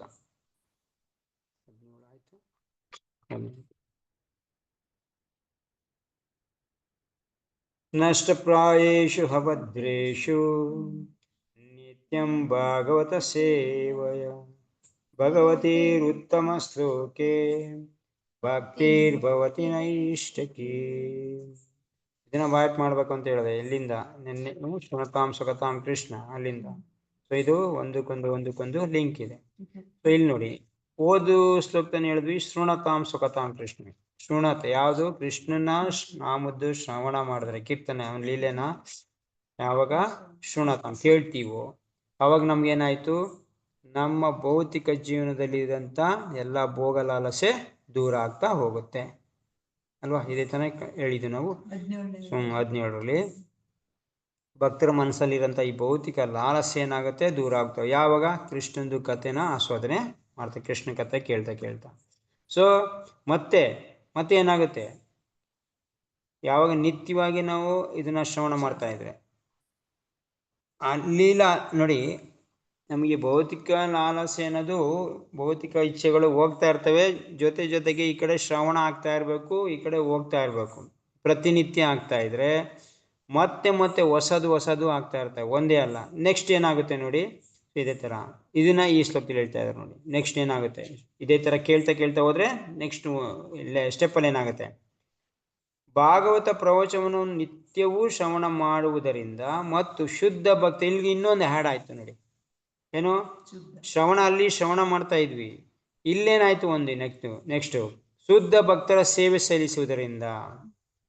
ಜೊತೆಗೆ ನಾವು ಇಲ್ಲಿ ಭಗವಂತಂದು ಶ್ರವಣ ಮಾಡ್ತಾ ಇದ್ವಿ, ಕಥಾ ಶ್ರವಣ ಮಾಡ್ತಾ ಇದ್ವಿ. ಜೊತೆಗೆ ಭಕ್ತರಿಗೆ ಸೇವೆ ಸಲ್ಲಿಸೋದ್ರಿಂದ, ಒಂದು ಹ್ಯಾಂಡ್ ಮಾಡ್ಕೊಂಡು ಒಂದು ಸೇರಿಸ್ಕೊಂಡು ಮಾಡೋದ್ರಿಂದ ಏನಾಗುತ್ತೆ, ಹೃದಯದಲ್ಲಿರುವ ತೊಂದರೆಗಳೆಲ್ಲ ಬಹುತೇಕ ನಾಶವಾಗುತ್ತೆ. ನಷ್ಟ ಪ್ರಾಯೇಶು ಅಂತಿದೆ ಇಲ್ಲಿ. ಪ್ರಾಯೇಶು ಅಂದ್ರೆ ಸ್ವಲ್ಪವೂ ಇಲ್ಲದಂತೆ. ಅಂದ್ರೆ ಇಲ್ಲಿ ಪ್ರಭುಪಾದ ಟ್ರಾನ್ಸ್ಲೇಟ್ ಮಾಡಿದ್ರೆ ಪ್ರಾಯೇಶು ಅಂದ್ರೆ ಸ್ವಲ್ಪ, ಅಂದ್ರೆ ಇನ್ನೂ ಸ್ವಲ್ಪ ಇದೆ, ಸ್ವಲ್ಪ ಇಲ್ಲದಂತಂದ್ರೆ ಆಲ್ಮೋಸ್ಟ್ ಇನ್ನು ಸ್ವಲ್ಪ ಉಳ್ಕೊಂಡಿದೆ ಅಂತ. ಪೂರ್ಣವಾಗಲ್ಲ, ಸ್ವಲ್ಪ ಪ್ರಾಯೇಶು ಅಂದ್ರೆ ಅರ್ಥ ಸ್ವಲ್ಪ, ಇನ್ನು ಸ್ವಲ್ಪ ಉಳ್ಕೊಂಡಿದೆ ಅಂತ. ಆಲ್ಮೋಸ್ಟ್ ನಿಲ್ಲಾಗಿದೆ. ಸೊ ಆದರೂ ಕೂಡ ಇನ್ನು ಸ್ವಲ್ಪ ಉಳಿದಿದೆ ಅನ್ನೋ ಅರ್ಥದಲ್ಲಿ. ಭಕ್ತರಿಗೆ ಸೇವಿಸಂದ್ರೆ ಹೃದಯದಲ್ಲಿರುವ ತೊಂದರೆಗಳೆಲ್ಲ ಬಹುತೇಕ ನಾಶವಾಗುತ್ತವೆ. ದಿವ್ಯ ಗೀತೆಗಳು ಹೊಗಳುವ ಪರಮ ಪುರುಷನ ಪ್ರೇಮಮಯ ಸೇವೆ ಅಚಂಚಲವಾಗಿ ಸ್ಥಾಪಿತವಾಗುತ್ತದೆ. ಇನ್ನೊಂದಾಗುತ್ತೆ ಇಲ್ಲಿ, ದಿವ್ಯ ಸೇವೆ, ಭಗವಂತನ ಬಗ್ಗೆ ಪ್ರೇಮಮಯ ಸೇವೆ ಚಂಚಲವಾಗಿ ಹೃದಯದಲ್ಲಿ ಸ್ಥಿರವಾಗುತ್ತೆ. ಸೊ ಅಲ್ಲಿ ಹಿಂದಗಡೆ ಭಗವಂತನ ಕಥೆ ಕೇಳೋದ್ರಿಂದ ಏನಾಯ್ತು, ಈ ಭೌತಿಕ ಆಸೆಗಳೆಲ್ಲ ನಾಶ ಹೃದಯದಲ್ಲಿ ನಾಶ ಆಗ್ತಾ ಇದೆ. ಇಲ್ಲೇನಾಗ್ತಾ ಇದೆ, ಇನ್ನೊಂದು ಆಗ್ತಾ ಇದೆ, ಭಗವಂತಂದು ಪ್ರೇಮಮಯ ಸೇವೆ ಚಂಚಲವಾಗಿ ಹೃದಯದಲ್ಲಿ ಉಳ್ಕೋತಾ ಇದೆ. ಒಂದು ಇದು ಮುಖ್ಯವಾಗಿ ನೋಡಿ, ಅಚಂಚಲವಾಗಿ. ಯಾವಾಗ ನಮ್ಗೆ ಪ್ರತಿನಿತ್ಯ ಮಾಡ್ಬೇಕು ಅನಿಸ್ತಾ ಇರ್ತಾವ, ಯಾವಾಗ ಭಗವಂತನ ಪ್ರೇರಣೆ ಒಳಗಡೆಯಿಂದ ಆಗ್ತಾ ಇರ್ಬೇಕಾರೆ. ಯಾವಾಗ ಆಗುತ್ತೆ, ಯಾವಾಗ ಪ್ರತಿನಿತ್ಯ ನಾವು ಶ್ರವಣ ಮಾಡ್ತಾ ಇದ್ರೆ, ಭಕ್ತರದ್ದು ಸೇವೆ ಮಾಡ್ತಾ ಇದ್ರೆ ಹೃದಯದಲ್ಲಿ ತೊಂದರೆಗಳೆಲ್ಲ ನಾಶ ಆಗ್ತಾ ಇರ್ತವೆ. ಮತ್ತೆ ಹೃದಯದಲ್ಲಿ ಪ್ರೇಮಮಯ ಸೇವೆ ಅಚಂಚಲವಾಗಿ ಈ ಸೇವೆ ಮಾಡಬೇಕು ಅನ್ನೋ ಭಾವನೆ ಹೃದಯದಲ್ಲಿ ಅಚಂಚಲವಾಗಿ ಉಳ್ಕೊಳ್ಳುತ್ತೆ. ಅಂದ್ರೆ ಮಾಡಲೇಬೇಕು ನಾನು ಅನ್ನೋ ಭಾವನೆಯಿಂದ ಉಳ್ಕೊಳ್ಳುತ್ತೆ. ಇವಾಗ ಏನ್ ಮಾಡ್ತಾ ಇದೀವಿ, ಮಾಡಿದ್ರೆ ಮಾಡ್ವಿ, ಬಿಟ್ರೆ ಬಿಡು ಅನ್ನೋ ಲೆವೆಲಲ್ಲಿ ಇದೀವಿ. ಮಾಡಿದ್ರೆ ಆಯ್ತು, ಬಿಟ್ರು ಆಯ್ತು ಅಂತ. ಒಂದಿನ ಮಾಡ್ತೀವಿ, ಒಂದಿನ ಮಾಡೋದಿಲ್ಲ, ಆ ಥರ ಆಗ್ತಾ ಇದೆ. ಸೇವೆ ನಿರಂತರವಾಗಿ ಅಚಂಚಲವಾಗಿ ಉಳ್ಕೋಬೇಕು ಅಂತಂದ್ರೆ, ಇಲ್ಲ ನಾನು ಸೇವೆ ಮಾಡೇ ತೀರ್ಬೇಕು, ನನಗೆ ಯಾವ್ದು ಮಾಡೋದಿಲ್ಲ ಅಂದ್ರೆ ಇರಕ್ಕೆ ಆಗೋದಿಲ್ಲ ಅನ್ನೋ ಭಾವನೆ ಉಳ್ಕೋಬೇಕು ಅಂದ್ರೆ ನಾವು ಎರಡು ಮಾಡಬೇಕು. ಒಂದು ನಿತ್ಯ ಶ್ರವಣ ಮಾಡ್ತಾ ಇರಬೇಕು ಭಗವಂತನ ಬಗ್ಗೆ, ಲೀಲೆ ಬಗ್ಗೆ, ಗುಣದ ಬಗ್ಗೆ, ಮತ್ತೆ ಶುದ್ಧ ಭಕ್ತರಿಗೆ ಸೇವೆ ಮಾಡ್ತಾ ಇರ್ಬೇಕು. ಇದರಿಂದ ಮಾಡೋದ್ರಿಂದ ಹೃದಯದಲ್ಲಿರುವಂಥ ಆಲ್ಮೋಸ್ಟ್ ತೊಂದರೆಗಳೆಲ್ಲ ನಿಲ್ಲಾಗ್ತಾ ಇರುತ್ತೆ. ನಷ್ಟ ಪ್ರಾಯೇಶು ಆಲ್ಮೋಸ್ಟ್ ನಿಲ್ಲಾಗ್ತಾ ಇರ್ತವೆ ತೊಂದರೆಗಳು. ನಮ್ಮ ಹೃದಯದಲ್ಲಿಂದ ಬೇರೆ ಷಡ್ವರ್ಗಗಳು ಅಂತ ಹೇಳ್ತೀವಲ್ಲ, ಅವೆಲ್ಲ ನಿಲ್ಲಾಗ್ತಾ ಇರ್ತವೆ. ಮತ್ತೆ ಪ್ರೇಮಮಯ ಭಗವಂತನ ಸೇವೆ ಮಾಡೋಕ್ಕೆ ಅಚಂಚಲವಾಗಿರುವಂಥ ಬುದ್ಧಿ ನಮಗೆ ಸ್ಥಾಪನೆ ಆಗುತ್ತೆ ನಮ್ಮ ಹೃದಯದಲ್ಲಿ. ಮತ್ತೆ ತಿರ್ಗಾ ನಾವು ಜಾಸ್ತಿ ಒತ್ತಡ ಬೇಕಾಗಿಲ್ಲ ನಮಗೆ, ಹಿಂದಗಡೆಯಿಂದ ಮಾಡುವನ್ನ ಫೋರ್ಸ್ ಬೇಕಾಗಿರಲ್ಲ. ಅವಾಗ ಆಟೋಮೆಟಿಕ್ ಸಹಜವಾಗಿ ಸ್ವಲ್ಪ ಮಾಡೋಕ್ಕೆ ಶುರು ಮಾಡ್ತೀವಿ ನಿತ್ಯ ಇದ್ದಾಗ, ಮತ್ತೆ ಶುದ್ಧ ಭಕ್ತರಿಗೆ ಸೇವೆ ಮಾಡಿದಾಗ. ಭಾವಾರ್ಥದಲ್ಲಿ ಹೇಳ್ತಾರೆ, ಹೃದಯದಲ್ಲಿರುವ ಎಲ್ಲ ಅಮಂಗಳಗಳನ್ನು ಕಳೆಯುವ ಉಪಾಯ ಇಲ್ಲಿದೆ. ಸೊ ನಮ್ಮ ಹೃದಯದಲ್ಲಿ ಎಲ್ಲ ಅಮಂಗಳ ಅಂದ್ರೆ ಪರಿಷಡ್ವರ್ಗಗಳು, ಕಾಮ, ಕ್ರೋಧ, ಲೋಭ, ಮೋಹ, ಮದ, ಮತ್ಸರ ಇವೇನಿದೆಯೋ ಇವೆಲ್ಲ ಕೂಡ ಏನು ಅಮಂಗಳ, ಬೇಡದಿರಂತ ವಸ್ತು. ಸೊ ಇದನ್ನ ಕಳಿಯಂತ ಉಪಾಯ ಈ ಶ್ಲೋಕದಲ್ಲಿ ಹೇಳ್ತಾ ಇದೆ. ಈ ಅಮಂಗಲಗಳು ಆತ್ಮ ಸಾಕ್ಷಾತ್ಕಾರದ ಆದಿಯಲ್ಲಿ ಒದಗುವ ವಿಘ್ನಗಳು. ಸೊ ನಮ್ಮ ಆತ್ಮ ಸಾಕ್ಷಾತ್ಕಾರದಲ್ಲಿ ಒಡ್ಡಂತ ವಿಘ್ನ ಅಂದ್ರೆ ತಡೆಗಳು ಯಾವ್ಯಾವುದು ಇದೇ ಈ ನಮ್ಮ ಅಮಂಗಳಗಳು. ಆತ್ಮ ಸಾಕ್ಷಾತ್ಕಾರ ನಡೀತಾ ಇರುತ್ತೆ, ಯಾವುದೋ ಒಂದು ಗಂಟು ರೂಪದಲ್ಲಿ ಯಾವುದೋ ಒಂದು ಅಡೆತಡೆಯಾಗಿ ನಮಗೆ ಒಂದು ಬರುತ್ತೆ. ಸೊ ಏನು, ಮಧ್ಯೆ ಯಾವುದೋ ಒಂದು ವಿಚಾರ ಆಸೆ ಬಂತು, ಯಾವುದೋ ಒಂದು ವಿಚಾರ ಕಾಮ ಬಂತು. ಸೊ ಏನೋ ಮತ್ತೆ ಬರ್ತಾನೆ ಇರ್ತವೆ. ಅರಿಷಡ್ವರ್ಗದಲ್ಲಿ ಯಾವಾಗ ಏನ್ ಬರುತ್ತೆ ಅಂತ ಹೇಳಕ್ಕಾಗದಲ್ಲಿ, ಭೌತಿಕ ಪ್ರಪಂಚದಲ್ಲಿ ಬರ್ತಾನೆ ಇರ್ತವೆ ವಿಘ್ನ. ಮಾಯೆ ಇರುವುದು ಮಾಯದ ಅನೇಕ ರೂಪಗಳಿದೆ. ಬರೀ ಮಾಯೆ ಅಂತಂದ್ರೆ ಒಂದೇ ಅಲ್ಲ, ಅನೇಕ ಕೈಗಳಿದೆ. ಅದಕ್ಕೆ ಅನಂತ ಕೋಟಿ ವಿಷಯಗಳಿದೆ. ಅದಕ್ಕೆ ಭಾಗವತರ ಸಹವಾಸವೇ ಆ ಉಪಾಯ. ಮುಖ್ಯವಾಗಿರೋ ಉಪಾಯ ಯಾವುದು? ಆತ್ಮ ಸಾಕ್ಷಾತ್ಕಾರದಲ್ಲಿ ನಾವು ವಿಘ್ನಗಳು ಬರದ ಈ ತರ ಮಾಡಕ್ಕೆ, ಮತ್ತೆ ಭಗವಂತ ನಿತ್ಯ ನಿರಂತರ ನಡಿಬೇಕಾದ್ರೆ ಭಾಗವತರ ಸಹವಾಸ. ಭಾಗವತ ಪ್ರಭುಪಾದ ಹೇಳ್ತಾರೆ, ಭಾಗವತದಲ್ಲಿ ಎರಡು ವಿಧ. ಭಾಗವತರಲ್ಲಿ ಎರಡು ವಿಧ. ಒಂದು ಭಾಗವತ ಗ್ರಂಥ, ಈಗ ನಮ್ಮ ಮುಂದೆ ಇದೆಯಾ ಇದು ಭಾಗವತ ಗ್ರಂಥ ಒಂದು. ಇನ್ನೊಂದು ಭಕ್ತನಾದ ಭಾಗವತ, ಅಂದ್ರೆ ಭಾಗವತನ ತಿಳ್ಕೊಂಡು ಉಪದೇಶ ಮಾಡ್ತಿರೋಂಥ ಭಾಗವತ, ಅಂದ್ರೆ ಅದ್ರ ತರ ನಡೀತಾ ಇರೋನು, ಅದನ್ನ ಬೋಧನೆ ಮಾಡ್ತಾ ಇರೋನು, ಇದು ಭಾಗವತನ. ಇವರು ಭಾಗವತನ. ಎರಡು ರೀತಿ ಭಾಗವತ. ಒಂದು ಬುಕ್ ಭಾಗವತ, ಇದು ಕೂಡ ಅದೇ ತರ ನಮ್ಗೆ ಜ್ಞಾನ ಕೊಡುತ್ತೆ. ಇದೇ ವಿಷಯನ ಒಬ್ಬ ವ್ಯಕ್ತಿ ಭಗವಂತನ ಭಕ್ತ ಆಗಿರೋನು ಇದನ್ನ ಓದಿ ಇದನ್ನ ಅರ್ಥ ಮಾಡ್ಕೊಂಡು ಇದನ್ನ ಇನ್ನೊಬ್ರಿಗೆ ಹೇಳ್ತಾ ಇದ್ದಾನೆ, ಅವನು ಕೂಡ ಭಾಗವತನೇ. ಅವನು ಬುಕ್ ಭಾಗವತ, ಇವನು ವ್ಯಕ್ತಿ ಭಾಗವತ. ಈ ಎರಡು ಭಾಗವತಗಳು ಅಷ್ಟೇ ಸಮರ್ಥ್ಯದ ಉಪಾಯಗಳು. ಸೊ ನಮ್ಮ ಇಲ್ಲಿರುವಂತ ಎಲ್ಲ ಗಂಟನ್ನ ಎಲ್ಲ ಕೊಳೆನ ತೆಗಿಯಕ್ಕೆ ಇವೆರಡು ಭಾಗವತ ಒಂದು ಬೇಕೇ ಬೇಕು, ಸಮರ್ಥವಾಗಿದೆ. ಯಾವುದೇ ಒಂದು ಸಮರ್ಥವಾಗಿದೆ, ಎರಡು ಕೂಡ ಇನ್ನ ಫೈನು. ವಿಘ್ನಗಳನ್ನು ಕಳೆಯಲು ಅವೆರಡು ಅಥವಾ ಯಾವುದಾದ್ರೂ ಒಂದು ಸಾಕಷ್ಟು ಸಮರ್ಥವಾಗಿದೆ. ಸೊ ಒಂದೇ ಇದ್ರೂ ಓಕೆ, ಎರಡಿದ್ರೂ ಇನ್ನ ತುಂಬಾ ಒಳ್ಳೆಯದು. ಭಕ್ತನಾದ ಭಾಗವತ ಗ್ರಂಥದಷ್ಟೇ ಉತ್ತಮನಾಗಿದ್ದಾನೆ. ಸೊ ಭಕ್ತನಾಗಿರೋಂಥ ಭಾಗವತ ಉತ್ತಮ ಅಂತ ಹೇಳ್ತೀವಲ್ಲ, ಅವನು ಭಾಗವತ ಅಷ್ಟೇ ಉತ್ತಮ. ಸೊ ಈ ಭಾಗವತ ಕೃಷ್ಣಂದು ಕೃಷ್ಣಂದು ಸ್ವರೂಪ. ಭಾಗವತ ಅಂತಂದ್ರೆ ಭಾಗವತಂ ಅಂದ್ರೆ ಕೃಷ್ಣಂದು ಸ್ವರೂಪ ಶಕ್ತಿ, ಭಗವಂತನೇ ಸ್ವಯಂ ಕೃಷ್ಣನೇ. ಸೊ ಯಾವಾಗ ಈ ಕಲಿಯುಗದಲ್ಲಿ ಭಗವಂತ ತನ್ನ ಧಾಮಕ್ಕೆ ಹೋದ್ನೋ ಆವಾಗ ಲಾಸ್ಟ್ ಕ್ವಶನ್ ಏನಿದೆ ಋಷಿಮುನಿಗಳದು, ಈ ಧರ್ಮ ಯಾವ್ದ್ರ ಮೇಲೆ ನಿಂತಿದೆ? ಸೊ ಈ ಧರ್ಮ ನಮ್ಗೆ ಗೊತ್ತಿರೋ ಪ್ರಕಾರ ಈಗ ಆಲ್ರೆಡಿ ಶ್ರೀಮದ್ ಭಾಗವತ ಮೇಲೆ ನಿಂತಿದೆ. ಸೊ ಅದರಿಂದ ಕೃಷ್ಣ ಬೇರೆಯಲ್ಲ, ಭಾಗವತಂ ಬೇರೆಯಲ್ಲ. ಸೊ ಅದೇ ರೀತಿ ಇದನ್ನ ತಿಳ್ಕೊಂಡು ಬೋಧನೆ ಇದ್ರ ತರ ನಡೀತಾ ಇರೋನು ಕೂಡ ಬೇರೆಯಲ್ಲ, ಭಗವಂತನ ಅಷ್ಟೇ ಸಮಾನವಾಗಿದೆ. ಭಾಗವತ ಗ್ರಂಥಗಳಷ್ಟೇ ಉತ್ತಮವಾಗಿದ್ದಾನೆ, ಏಕೆಂದರೆ ಅವನು ಭಾಗವತ ಗ್ರಂಥಕ್ಕನುಗುಣವಾಗಿ ಜೀವನ ನಡೆಸುತ್ತಾನೆ. ಸೊ ಅವನು ಯಾಕೆ ಉತ್ತಮ ಆಗಿದ್ದಾನೆ? ಅವನು ಇದ್ರ ತಕ್ಕನಾಗಿ ಇದ್ರ ಪ್ರಾಕ್ಟಿಕಲ್ ಇಲ್ಲ. ಇದು ಭಾಗವತ ಮೇಲೆ ಏನ್ ಹೇಳ್ತಾ ಇದೆ, ಓಕೆ ಈ ತರ ವಿಷಯ ಅಂತ ಹೇಳಿ ಅದ್ರ ಪ್ರಕಾರ ನಡೀತಾ ಇರೋನು ಯಾರು? ಭಕ್ತ ಭಾಗವತ. ಅವನು ಈ ಗ್ರಂಥಕ್ಕೆ ಅನುಗುಣವಾಗಿ ನಡೀತಾ ಇರ್ತಾನೆ. ಗ್ರಂಥ ಭಾಗವತದ ಉದ್ದಕ್ಕೂ ಪರಮ ಪುರುಷನ ಮತ್ತು ಅವನ ಶುದ್ಧ ಭಕ್ತರ ಬಗ್ಗೆ ಮಾಹಿತಿಗಳು ತುಂಬಿವೆ. ಶುದ್ಧ ಭಕ್ತರು ಭಾಗವತರೇ. ಭಾಗವತ ಗ್ರಂಥ ಮತ್ತು ವ್ಯಕ್ತಿ ಎಲ್ಲ ಅನನ್ಯವಾದವು. ಶುದ್ಧ ಭಕ್ತರ ಬಗ್ಗೆ ಮಾಹಿತಿ ಅಂತ ಇದರಲ್ಲಿ ಏನಿದೆ? ಭಗವಂತ ಮತ್ತೆ ಭಕ್ತರದ ಬಗ್ಗೆ. ಭಗವಂತ ಯಾವ ರೀತಿ ಲೀಲೆ ಮಾಡ್ದ, ಭಕ್ತರು ಅವನ ಬಗ್ಗೆ ಲೀಲೆ ಮಾಡ್ತಾ ಅವ್ರು ಏನಾದ್ರು ಅದನ್ನ ಯಾವ ರೀತಿ ಆಚರಣೆ ಮಾಡಿದ್ರು, ಸೊ ಅವನು ಯಾವ ಗತಿ ಪಡೆದ್ರು, ಇದೆಲ್ಲ ಪೂರ್ಣ ಪ್ರಮಾಣದಲ್ಲಿ ಭಾಗವತನ ಭಕ್ತರದು ಕೂಡ ಲೀಲೆಗಳು ಮಾಹಿತಿ. ಶುದ್ಧ ಭಕ್ತರು ಭಾಗವತರೇ. ಶುದ್ಧ ಭಕ್ತರು ಏನಿದ್ದಾರೆ ಅವರೇ ಭಾಗವತರು. ಭಾಗವತ ಗ್ರಂಥ ಮತ್ತು ವ್ಯಕ್ತಿ ಎಲ್ಲ ಅನನ್ಯವಾದವು. ಭಾಗವತ ಗ್ರಂಥ ಮತ್ತೆ ಭಾಗವತ ವ್ಯಕ್ತಿ ಏನು ಭಾಗವತ ಅಂತ ತಿಳ್ಕೊಂಡಿದ್ದಾನೆ ಅವರೆಲ್ಲ ಅನನ್ಯವಾಗಿರುವ ಇವಕ್ಕೆ ಸಮಾನನೇ ಇಲ್ಲ, ಪೂರ್ಣವಾಗಿರೋರು ಇವರು. ಎಲ್ಲಾದ್ರೂ ಅಂದ್ರೆ ನಮ್ಗೆ ಆಧ್ಯಾತ್ಮಿಕ ಪ್ರಪಂಚನ ಕೊಡಕ್ಕೆ ಪೂರ್ಣ ಪ್ರಮಾಣದಲ್ಲಿ ಸಮರ್ಥವಾಗಿರೋರು. ನೆಕ್ಸ್ಟ್, ಭಕ್ತ ಭಾಗವತನು ಪರಮ ಪುರುಷ ಭಗವಂತನ ನೇರ ಪ್ರತಿನಿಧಿ. ಭಕ್ತ ಭಾಗವತ ಇದನ್ನಲ್ಲ, ಇದನ್ನು ತಿಳ್ಕೊಂಡಿರೋ ಅವನು ಭಗವಂತಂದು ನೇರವಾಗಿರೋಂಥ ಪ್ರತಿನಿಧಿ. ಭಗವಂತ ಏನ್ ಹೇಳ್ತಾ ಇದ್ದಾನೆ ಅದನ್ನ ಮತ್ತೆ ರಿಪೀಟ್ ಮಾಡ್ತಾ ಇರೋ. ಹಾಗಾಗಿ ಭಕ್ತ ಭಾಗವತನನ್ನು ಪ್ರಸನ್ನಗೊಳಿಸುವುದರಿಂದ ಭಾಗವತ ಗ್ರಂಥದ ಲಾಭವನ್ನು ಪಡೆಯಬಹುದು. ಸೊ ಒಬ್ಬ ವ್ಯಕ್ತಿದು ಸೇವೆ ಮಾಡ್ದಂಗ ಅಂತ ಇದ್ರಲ್ಲಿ ಬಂತು. ಸೊ ಒಬ್ಬ ಆ ಭಾಗವತೋತ್ತಮಂದು ಸೇವೆ ಮಾಡಿದಾಗ ಭಾಗವತಂ ಗ್ರಂಥದಿಂದ ಏನ್ ಲಾಭ ಆಗುತ್ತೋ ಅದನ್ನ ಸೇವೆ ಮಾಡೋದ್ರಿಂದನೂ ಪಡಿಬೋದು. ಸೊ ಭಾಗವತ ಗ್ರಂಥ ಅಧ್ಯಯನ ಮಾಡಿ ಹೇಳಂತ ವ್ಯಕ್ತಿಗೆ ಸೇವೆ ಮಾಡಿದ್ರೆ ಭಾಗವತದಲ್ಲಿ ಏನಿದೆಯೋ ಅದನ್ನ ನಾವು ಪಡಿಬೋದು. ಅಂದ್ರೆ ಅದು ಸುಲಭವಾಗಿ ಅರ್ಥ ಆಗತ್ತೆ ಅಂತ. ಇದೆಲ್ಲ ಅರ್ಥ ಏನಂತಂದ್ರೆ ಇದು ಹೆಂಗ್ ಪಡೆದು ಬಿಡುತ್ತೆ, ಏನು ಆಟೋಮೆಟಿಕ್ ಬಂದ್ಬಿಡುತ್ತೆ? ಹೌದು, ಆಟೋಮೆಟಿಕ್ಕಾಗೆ ಬಂದ್ಬಿಡುತ್ತೆ. ನೀವು ಇದು ಹೆಂಗೆ ಕಾರಣ ಇದು ಅದೇ ಅಹಿತುಕ್ಕೆ ಅಪ್ರತಿಯತ ಹಿಂದೆಗಡೆ ಹೇಳಿದೆ. ಅಪ್ರತಿಯತ ನಿಮ್ಗೆ ಗೊತ್ತಿಲ್ಲ, ಇದು ಹೆಂಗ್ ಬರುತ್ತೆ, ಯಾವ ಕಡೆಯಿಂದ ಬರುತ್ತೆ, ಏನಾಗುತ್ತೆ ಗೊತ್ತಿಲ್ಲ. ಭಗವಂತನ ಕರುಣೆಯಿಂದ ಇದು ಆಗಂತ ಕೆಲಸ ಇದು. ಸೊ ಒಂದೇ ಕ್ಷಣದಲ್ಲಿ ಬಂದ್ಬಿಡ್ಬೋದು ಇದು. ಭಗವಂತನ ಕರುಣೆ ಇದ್ರೆ, ಭಕ್ತರ ಕರುಣೆ ಇದ್ರೆ ನಿಮ್ಗೆ ಆಟೋಮೆಟಿಕ್ ಆಗಿ ಅವ್ರಿಗೆ ಬರೋಂಥ ಕ್ರಿಯೆ ಇದು. ಏನು ಇದನ್ನ ಇಷ್ಟೇ ವರ್ಷ ಓದ್ಬೇಕು, ಅಧ್ಯಯನ ಮಾಡ್ಬೇಕು, ಆಮೇಲೆ ಬರುತ್ತೆ ಹಂಗ ಅಂತಲ್ಲ ಇದು. ಅದು ಒಂದು ರೀತಿ ಪ್ರೊಸೆಸ್. ಅದು ಯಾರು ಗ್ರಂಥಕರ್ತರು ಓದಿ ಅದನ್ನ ಮಾಡಿರ್ತಾರೆ ಕರೆಕ್ಟು.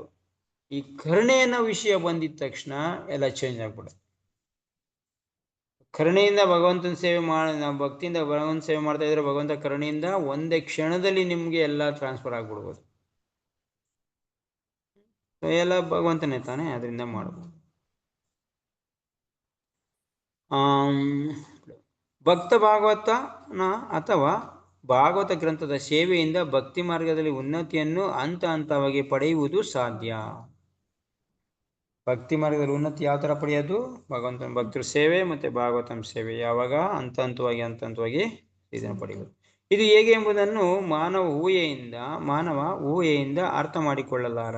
ಆದರೆ ಶ್ರೀ ನಾರದ ಮಹರ್ಷಿ ಈ ಸಂಗತಿಯನ್ನು ವಾಸ್ತವವಾಗಿ ವಿವರಿಸಿದ್ದಾರೆ.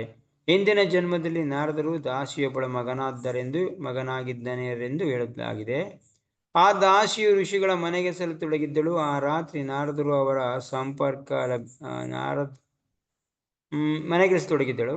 ಆ ರೀತಿ ನಾರದರಿಗೂ ಅವರ ಸಂಪರ್ಕ ಲಭಿಸಿತು. ಸಹಜವಾಗಿ ಅವರ ಒಡನಾಟದಲ್ಲಿರುತ್ತಾ ಋಷಿಗಳು ತಿಂದುಳಿದ ಅವಶೇಷವನ್ನು ಸ್ವೀಕರಿಸಿದ್ದರಿಂದ ದಾಸಿಯ ಮಗನೊಬ್ಬ ಮಹಾಭಕ್ತನಾಗುವ ಅವಕಾಶವನ್ನು ಪಡೆದ. ಶ್ರೀ ನಾರದ ಮುನಿ ಮಹರ್ಷಿಯಾಗಿ ರೂಪ ತಳೆದ. ನೋಡಿ, ಭಕ್ತರದು ಸಹವಾಸ ಹೆಂಗಿದೆ ಅಂತ. ಸೊ ಇದಕ್ಕೆ ಯಾವ ಕಾರಣ ಹೇಳ್ತೀರಿ? ಯಾವ ಕಾರಣ ಹೇಳಕ್ಕಾಗತ್ತೆ? ಓಕೆ, ಯಾವ ರೀಸನ್ ಹೇಳಕ್ಕಾಗತ್ತೆ? ಜಸ್ಟ್ ಏನಾಗುತ್ತೆ, ನಾರದ ಮುನಿ ಹಿಂದಿನ ಜನ್ಮದಲ್ಲಿ, ನಾರದ ಮುನಿ ಆಗಕ್ಕೆ ಮುಂಚೆ ಹಿಂದಿನ ಜನ್ಮದಲ್ಲಿ ಒಬ್ಬದು ದಾಸಿ ಪುತ್ರ ಆಗಿರ್ತಾನೆ, ಮಗ. ದಾಸಿ ಅವರು ಮನೆ ಕೆಲಸ ಮಾಡೋಂತ. ಅವ್ರ ಮನೆ ಕೆಲಸ ಮಾಡ್ತಾ ಇರ್ಬೇಕಾದ್ರೆ ಒಂದು ಸರಿ ಏನಾಗುತ್ತೆ, ಅಲ್ಲಿಗೆ ಭಾಗವತರು ಬರ್ತಾರೆ. ಭಾಗವತ ತಮ್ಮ ಏನು ಹೇಳ್ತಾ ಇದೀವಿ, ಭಾಗವತನ ಅರ್ಥ ಮಾಡ್ಕೊಂಡಿರೋರು ಬರ್ತಾರೆ. ಬಂದು ಚಾತುರ್ಮಾಸ್ಯ ಕಳೆಕೆ ಅಂದ್ಬಿಟ್ಟು 4 ತಿಂಗಳು ಉಳ್ಕೋತಾರೆ ಅಲ್ಲಿ. ಸೊ ಅದು ಪದ್ಧತಿ, ಒಂದ್ ಕಡೆ ಇದ್ಕೊಂಡು ಚಾತುರ್ಮಾಸ್ಯ ಮಾಡ್ಬೇಕು ಅನ್ನೋದು. ಸೊ ಉಳ್ಕೊಂಡಾಗ ಏನಾಗುತ್ತೆ, ಅವ್ರಿಗೆ ಸೇವೆ ಇವರು ಸೇವೆ ಮಾಡ್ತಾ ಇರ್ತಾರೆ. ಸಾಯಂಕಾಲ ಕ್ಲಾಸ್ ಕೇಳ್ತಾ ಇರ್ತಾರೆ, ಭಾಗವತಂ ಕೇಳ್ತಾ ಇರ್ತಾರೆ, ಅವ್ರ ಬಾಯಿಂದ ಸೇವೆ ಮಾಡ್ತಾ ಇರ್ತಾರೆ. ಒಂದ್ಸಲ ಏನಾಗುತ್ತೆ, ಅವ್ರಿಗೆ ಕೊಟ್ಟಂತ ಪ್ರಸಾದದಲ್ಲಿ ಸ್ವಲ್ಪ ಎತ್ಕೊಂಡು ಅವ್ರ ಪರ್ಮಿಷನ್ ತಗೊಂಡು ನಾರದ ಮುನಿ ಅದನ್ನ ಸ್ವೀಕಾರ ಮಾಡ್ತಾರೆ. ಬರೀ ಜಸ್ಟ್ ಅವ್ರ ಪ್ರಸಾದ ತಿಂದ್ಬಿಟ್ಟಂತ ಪ್ರಸಾದ ತಿಂದಿಕ್ಕೆ ನಾರದ ಮುನಿಗೆ ಪೂರ್ಣ ಪ್ರಮಾಣದಲ್ಲಿ ಜ್ಞಾನ ಬಂದ್ಬಿಡುತ್ತೆ, ಪೂರ್ಣ ಪ್ರಮಾಣ. ಸೊ ನಾರದ ಮುನಿ ಯಾವಾಗ ಓಕೆ ಹಿಂಗೆ ಇರ್ತಾರೆ, ಅವ್ರ ಸೇವೆ ಮುಗೀತು, ಅವ್ರ ಚಾತುರ್ಮಾಸ್ಯ ಮುಗಿಸ್ಕೊಂಡು ಹೊರಟ್ರು ಋಷಿ ಮುನಿಗಳು. ಈ ಕಡೆ ಅವ್ರ ತಾಯಿ ತೀರೋಗ್ತಾಳೆ, ಅವ್ ಕಚ್ಚಿ. ಸೊ ಇವನೇನ್ ಮಾಡ್ತಾನೆ, ಇವನಿಗೆ ಅಲ್ಲಿರಕ್ಕಾಗೋದಿಲ್ಲ. ಸೊ ಉತ್ತರ ದಿಕ್ಕಿಗೆ ಹೋಗ್ತಾ ಇರ್ತಾನೆ. ಹೋಗ್ತಾ ಒಂದು ತುಂಬಾ ಆಯಾಸ ಆಗ್ತದೆ. ಭಗವಂತ ಚಿಂತನೆಯಲ್ಲಿ ಅವನು ಏನ್ ಕೇಳಿದ್ದ ಋಷಿಮುನಿಗಳ ಹತ್ರ ಅದನ್ನ ಸ್ಮರಣೆ ಮಾಡ್ತಾ ಇರ್ತಾನೆ. ಒಂದು ಸಲ ಹಿಂಗೆ ಸ್ಮರಣೆ ಮಾಡ್ತಾ ಒಂದು ರಾತ್ರಿ ಟೈಮಲ್ಲಿ ಅವನು ಕೂತ್ಕೋತಾನೆ ಮರದ ಕೆಳಗಡೆ, ಧ್ಯಾನ ಮಾಡ್ತಾ ಇರ್ತಾನೆ. ಧ್ಯಾನ ಮಾಡಕ್ ಶುರು ಮಾಡ್ತಾನೆ. ಪರಮಾತ್ಮ ಜಸ್ಟ್ ಕಾಣಿಸ್ಕೊಂಡು ಹೋಗ್ಬಿಡ್ತಾನೆ. ಧ್ಯಾನ ಮಾಡ್ತಾನೆ ಜಸ್ಟ್ ಹಿಂಗೆ ಹೋಗ್ಬಿಡ್ತಾನೆ ಅಷ್ಟೇ. ನಮ್ಗೇನೋ ಒಂದು ಬಂದು ಹೋದಂಗಾಗಲ್ಲ, ಹಂಗೆ ಒಂದು ಬೆಳಕು ರೀತಿ ಹಂಗೆ ಭಗವಂತನ ಚಿತ್ರ ಬಂದು ಹೋಗ್ಬಿಡುತ್ತೆ ಅಷ್ಟೆ. ಆಗ ನಾರದ ಮುನಿಗೆ ತುಂಬಾ ಆಶ್ಚರ್ಯ ಆಗ್ಬಿಡುತ್ತೆ, ತುಂಬಾ ಆನಂದ ಆಗುತ್ತೆ, ಪರಮಾನಂದ ಆಗ್ಬಿಟ್ಟು ಅವನಿಗೆ ಅರೆ ಯಾರು ಕಾಣಿಸ್ಕೊಂಡಿದ್, ನನಗೆ ಯಾರೋ ಒಬ್ರು ಕಾಣಿಸ್ಕೊಂಡ್ರು, ಭಗವಂತ ಈ 4-5 ರೂಪ ಕಾಣಿಸ್ಕೋತು ಅಂತ ನೋಡ್ತಾ ಇರ್ಬೇಕಾದ್ರೆ ಪರಮಾತ್ಮ ಅಂತ ಗೊತ್ತಾಗುತ್ತೆ ಅವನಿಗೆ. ಮತ್ತೆ ತಿರುಗಿ ಪ್ರಯತ್ನ ಮಾಡ್ತಾರೆ ನೋಡಕ್ಕೆ ಅನ್ಬಿಟ್ಟು. ಮತ್ತೆ ಹೆಂಗ್ ಮಾಡ್ತಿದ್ರು ಮುಂಚೆ ಅದೇ ತರ ಕಣ್ಮುಚ್ಕೊಂಡು ಪ್ರಯತ್ನ ಮಾಡ್ತಾರೆ. ಸೊ ಅದನ್ನ ತಂದ್ಕೊಂಡು ಅದನ್ನ ಧ್ಯಾನ ಮಾಡ್ತಾರೆ, ಅದು ಬರಲ್ಲ. ಸೊ ಲಾಸ್ಟ್ ಭಗವಂತ ಹೇಳ್ತಾನೆ, ನಾನು ನಿನ್ಗೆ ನನ್ನ ಮೇಲಿರುವಂತ ಆಸಕ್ತಿನ ಜಾಸ್ತಿ ಮಾಡೋಕ್ಕೋಸ್ಕರ ಕಾಣಿಸ್ಕೊಂಡೆ. ಸೊ ನೀ ಇದೇ ತರ ಪ್ರಾಕ್ಟೀಸ್ ಮಾಡ್ತಾರೋ, ಮುಂದೊಂದು ದಿನ ನಾನು ಸಿಗ್ತೀನಿ ಅಂತ ಹೇಳ್ಬಿಟ್ಟು ಅದೃಶ್ಯ ಆಗ್ತಾರೆ. ಅಂದ್ರೆ ಅವರು ಇದ್ರಲ್ಲಿ ಅವರ ಕನಸಲ್ಲಿ ಗೊತ್ತಾಗತ್ತೆ ಅವ್ರಿಗೆ. ಸೊ ಅವತ್ತಿಂದ ನಾರದ ಮುನಿ ತಾಂಬೂರಿ ಇಟ್ಕೊಂಡು ಅವರು ಇನ್ನೂ ಬಿಟ್ಟಿಲ್ಲ. ಸೊ ಆಮೇಲೆ ಅದೇ ಬಿಟ್ಟು ಇನ್ನೊಂದೇ ಪಡಿತಾರೆ, ಅದ್ರಲ್ಲೂ ಕೂಡ ಅವರು ಇದಾಗ್ತಾರೆ. ಸೊ ಈ ತರ ಅಂದ್ರೆ ಇದು ಯಾಕೆ ಹೇಳ್ತಿದ್ರು, ಭಕ್ತರದ್ದು ಸಂಘ ಮಾಡಿದ್ರೆ ಸ್ವಲ್ಪ ಸಾಧು ಸಂಘ ಸರ್ವಸಿದ್ಧಿ ಹಾಯ್, ಲವ ಮಾತ್ರ ಸಾಧು ಸಂಘ ಸರ್ವಸಿದ್ಧಿ ಹಾಯ್. ಪ್ರತಿ ಒಂದೂ ಕೂಡ ಎಲ್ಲಾ ಸಿದ್ಧಿನೂ ಕೂಡ ಏನಾಗುತ್ತೆ, ಭಕ್ತರದ್ದು ಸಂಘ ಮಾಡೋದ್ರಿಂದನೇ ಬಂದ್ಬಿಡುತ್ತೆ ಸರ್ವಸಿದ್ಧಿ, ಎಲ್ಲಾ ಸಿದ್ಧಿಗಳು ಕೂಡ. ಸೊ ಇದು ಹೆಂಗಾಯ್ತು ಏನಾಯ್ತು, ಇದಕ್ಕೆ ಈ ಕ್ವಶನ್ ಹಾಕೊಡಿ, ಇದಕ್ಕೆ ಇದು ಮಾಡಿಕೊಡಿ, ಇಲ್ಲ ಹೇಳಕ್ಕಾಗೋದಿಲ್ಲ. ಇದನ್ನು ನಾವು ಹಿಂಗೆ ಆಗ್ತು ಹಂಗಾಗಿ ಎಕ್ಸಾಕ್ಟ್ ಆಗಿ ಇದು ಆಗುತ್ತಷ್ಟೇ. ಭಕ್ತರದ್ದು ಸಂಘದಿಂದ ಶಾಸ್ತ್ರ ಹೇಳ್ತಾ ಇದೆ, ಇದಾಗತ್ತೆ. ಸೊ ಒಬ್ಬ ವ್ಯಕ್ತಿಗೆ ಅಹಿತಕ್ಕೆ ಯಾವುದೇ ಕಾರಣ ಇಲ್ಲ ಅವನು ಬರಕ್ಕೆ. ಇದು ಭಾಗವತರ ಸಹವಾಸದ ಪವಾಡ ಸದೃಶ ಪರಿಣಾಮ. ಈ ಪರಿಣಾಮವನ್ನು ಕಾರ್ಯತಃ ತಿಳಿಯಬೇಕಾದರೆ ಒಂದು ಅಂಶವನ್ನು ಗಮನಿಸಬೇಕು. ಅದೆಂದರೆ ಅಂತಹ ಭಾಗವತರ ಪ್ರಾಮಾಣಿಕ ಒಡನಾಟದಿಂದ ದಿವ್ಯ ಜ್ಞಾನದಲ್ಲಿ ಬಹಳ ಸುಲಭ ರೀತಿಯಲ್ಲಿ ಖಂಡಿತವಾಗಿ ಸುಲಭ ರೀತಿಯಾಗಿ ಖಂಡಿತವಾಗಿ ಪಡೆಯಬಹುದು. ದಿವ್ಯ ಜ್ಞಾನವನ್ನು ಬಹಳ ಸುಲಭ ರೀತಿಯಲ್ಲಿ ಪಡೆಯಬಹುದು. ಅದರ ಫಲವಾಗಿ ಭಗವಂತನ ಭಕ್ತಿ ಸೇವೆಯಲ್ಲಿ ಸ್ಥಿರನಾಗಬಹುದು. ಭಾಗವತರ ಮಾರ್ಗದರ್ಶನದಿಂದ ನಾವು ಭಕ್ತಿ ಸೇವೆಯಲ್ಲಿ ಎಷ್ಟು ಅಧಿಕ ಉನ್ನತಿಯನ್ನು ಸಾಧಿಸುತ್ತೇವೋ ಭಗವಂತನ ದಿವ್ಯ ಪ್ರೇಮ ಸೇವೆಯಲ್ಲಿ ಅಷ್ಟೇ ಅಧಿಕವಾಗಿ ಸ್ಥಿರವಾಗಬಹುದು. ಭಾಗವತರ ಮಾರ್ಗದರ್ಶನದಿಂದ ನಾವು ಭಕ್ತಿ ಸೇವೆಯಲ್ಲಿ ಎಷ್ಟು ಅಧಿಕ ಉನ್ನತಿಯನ್ನು ಸಾಧಿಸ್ತೇವೋ ಅಷ್ಟೇ ಭಗವಂತನ ದಿವ್ಯ ಪ್ರೇಮ ಸೇವೆಯಲ್ಲಿ ಅಷ್ಟೇ ಅಧಿಕವಾಗಿ ಸ್ಥಿರವಾಗಬಹುದು. ಭಕ್ತರದ್ದು ಸಹವಾಸ ಮಾಡಿ ಭಾಗವತ ಅದ್ರ ಪ್ರಕಾರ ನಾವು ನಡ್ಕೊಂಡಾಗ ಬೇಗ ನಾವು ಇದರಲ್ಲಿ ಉನ್ನತಿನ ಪಡಿಬೋದು. ಬೇಗ ಉನ್ನತಿ ಪಡಿಬೇಕಾ, ಬೇಗ ಭಗವಂತನ ಧಾಮಕ್ಕೆ ಹೋಗ್ಬೇಕಾ, ಒಂದೇ ಉಪಾಯ. ಏನ್ ಮಾಡ್ಬೇಕು? ಭಕ್ತರಿಗೆ ಭಾಗವತವ್ರಿಗೆ ಸೇವೆ ಮಾಡಬೇಕು. ಭಕ್ತರಿಗೆ ಸೇವೆ ಮಾಡೋದ್ರಿಂದ ಎಲ್ಲ ಸಿದ್ಧಿನ ಪಡಿಬೋದು, ಭಗವಂತನ ನಾಮದ ಸಾಮ್ರಾಜ್ಯನ ಕೂಡ ಬೇಗ ಪಡಿಬೋದು. ಸೊ ಇದಕ್ಕಿಂತ ಒಳ್ಳೆ ಮಾರ್ಗ ಬೇರೆ ಯಾವುದಿಲ್ಲ. ಸೊ ನೋಡಿ, ಅವ್ರು ಯಾವ ತರ ಮಾಡ್ತಾರೆ, ಇದು ಹೆಂಗೆ ಆಗುತ್ತೆ, ಅವ್ರ ಹತ್ರ ಏನಿರುತ್ತೆ ಅದೆಲ್ಲ ಭಗವಂತ ಆಲ್ರೆಡಿ ಅವ್ರ ಹತ್ರ ಇಟ್ಟಿದ್ದಾನೆ. ಸೊ ಜಸ್ಟ್ ಟ್ರಾನ್ಸ್ಫರ್ ಮಾಡ್ತಾರೆ ಅಷ್ಟೇ ಅವರು. ಸೊ ಯಾವ ತರ ಟ್ರಾನ್ಸ್ಫರ್ ಆಗುತ್ತೆ? ಟ್ರಾನ್ಸ್ಫರ್ ಆಗೋದ್ ರೀತಿ ಬೇರೆ ಬೇರೆ ಇದೆ. ಮಾತಿನ ಮುಖಾಂತರ, ಕಿವಿ ಮುಖಾಂತರ, ಕಣ್ಣದ ಮುಖಾಂತರ ಹೋಗಿ ಹೃದಯ ಚೇಂಜ್ ಆಗುತ್ತೆ, ಅದು ಆಗುತ್ತೆ. ಬರೀ ನೋಟದಿಂದನೇ ಕೂಡ ಅವ್ರನ್ನ ಉದ್ಧಾರ ಮಾಡ್ಬೋದು. ಅವರು ಸೇವೆ ಸ್ವೀಕಾರ ಮಾಡಿ ಸುಮ್ಮನೆ ಮಾತಾಡಿದ್ರೆ ಕೂಡ ಅವರು ಉದ್ಧಾರ ಆಗ್ಬೋದು. ಓಕೆ, ನೀನ್ ಒಳ್ಳೇದಾಗ್ಲಿ, ಮುಗಿದೋಯ್ತು. ಈ ತರ ಅನೇಕ ವಿಧ. ಬರೀ ಸ್ಪರ್ಶ ಮಾಡಿದ್ರೆ ಕೂಡ ಉದ್ಧಾರ ಆಗ್ಬೋದು. ತಾವು ತಿಂದು ಬಿಟ್ಟಂತ ಆಹಾರ ಕೊಟ್ರೆ ಅದರಿಂದನೂ ಉದ್ಧಾರ ಆಗ್ಬೋದು. ತಾವು ಏನೋ ಅವರು ನಡೆದಂತ ಧೂಳನ್ನು ತಲೆ ಮೇಲೆ ಹಾಕೊಂಡ್ರೆ ಉದ್ಧಾರ ಆಗ್ಬೋದು. ಸೊ ಭಕ್ತಂದು ಈ ವಿಚಾರ ಹೆಂಗಾಗುತ್ತೆ ಅಂತೆಲ್ಲ ಬರೀ ಒಂದು ಮಾತು ಸುಮ್ಮನೆ ಕರುಣೆ ದೃಷ್ಟಿಯಿಂದ ನೋಡಿದ್ರೆ ಸಾಕು. ಸೊ ಭಗವಂತ ಇದ್ದಂಗೆ. ಭಗವಂತ ನೋಡಿ, ಭಗವಂತ ರಾಮ ಆಗಿ ಅವತಾರ ಬಂದಾಗ ಹಾಲ್ಯದೇವಿಗೆ ಅವನು ಕಲ್ಲಾಗಿರ್ತಾಳೆ ಹಾಲ್ಯದೇವಿ, ಅವ್ರಿಗೆ ಉದ್ಧಾರ ಮಾಡ್ತಾನೆ. ಸೊ ರಾಮ ಬಂದ್ಬಿಟ್ಟು ತನ್ನ ಕಾಲನ್ನ ಆ ಕಲ್ಲಿಗೆ ಟಚ್ ಮಾಡಿದ ತಕ್ಷಣ ಅವಳು ಆ ಕಲ್ಲು ರೂಪದಲ್ಲಿದ್ದವಳು ಆಗ್ತಾಳೆ, ಮತ್ತೆ ತಿರ್ಗಾ ಸ್ವರೂಪ ಪಡಿತಾಳೆ. ಸೊ ಹಂಗಾದ್ರೆ ಭಗವಂತ ಬೇರೆ ಕಡೆ ಎಲ್ಲ ನಡೆದಾಡ್ತಾ ಇದ್ದ, ಯಾವ ಕಲ್ಲು ಏನೂ ಆಗ್ಲಿಲ್ಲ, ಇದೊಂದು ಕಲ್ಲು ಮಾತ್ರ ಯಾಕಾಯ್ತು?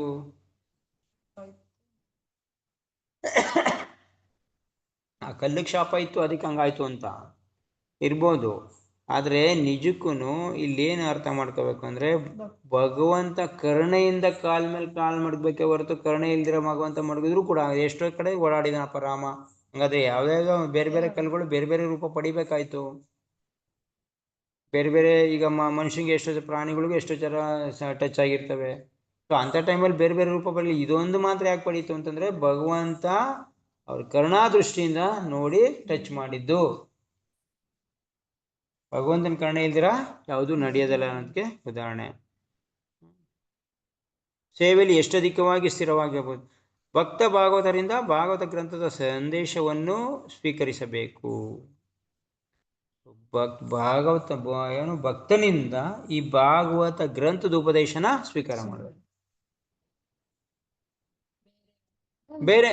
ಬೇರೆ ಮೂಲದಿಂದ ಇದನ್ನೇ ಸ್ವೀಕಾರ ಮಾಡಿದ್ರೆ ಇದು ನಮ್ಗೆ ಎಫೆಕ್ಟ್ ಕೊಡಲ್ಲ. ಓದ್ಕೊಬೋದು, ನೀವು ಅದ್ರಲ್ಲಿ ಎಕ್ಸ್ಪರ್ಟ್ ಆಗ್ಬೋದು, ಇನ್ನೊಬ್ರಿಗೆ ಹೇಳ್ಬೋದು, ಇದೆಲ್ಲ ಮಾಡ್ಬೋದು. ಬಟ್ ಹೃದಯ ಚೇಂಜ್ ಆಗೋದಿಲ್ಲ ಯಾರ್ದುವೆ.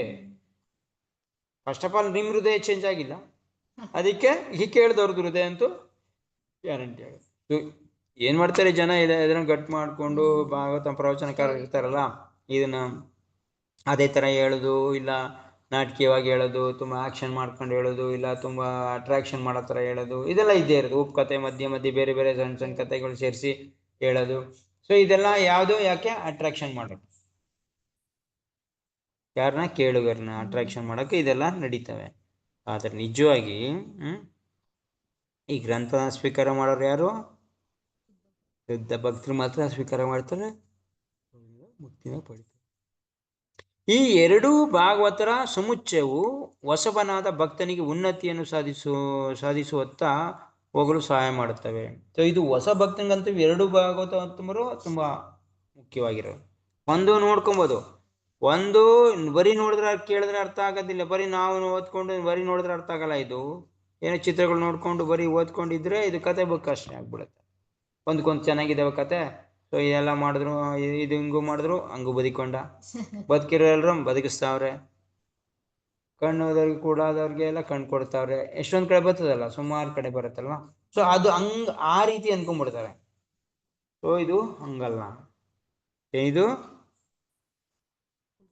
ಭಕ್ತನಿಗೆ ಇದರಲ್ಲಿ ಭಕ್ತಿಲಿ ಮುಂದುವರಿಯಕ್ಕೋಸ್ಕರ ಇದು ಸಹಾಯ ಮಾಡುತ್ತೆ. ಭಗವಂತ ನಮ್ಮನ್ನು ಹೆಚ್ಚಿಗೆ ಮಾಡೋಕ್ಕೋಸ್ಕರ, ಎಲ್ಲರ ಮುಂದೆ ನಮ್ರತೆ ಬರೋಕ್ಕೋಸ್ಕರ ಈ ಗ್ರಂಥ ಇರೋದು. ವಸುಪನಾಥ ಭಕ್ತನಿಗೂ ಕೂಡ ಇದು ತುಂಬಾ ಮುಖ್ಯ. ಯಾಕೆಂದ್ರೆ ಒಂದ್ ಕಡೆ ನೋಡ್ತಾ ಇರ್ತಾನೆ, ಒಂದ್ ಕಡೆ ಕೇಳ್ತಾ ಇರ್ತಾನೆ.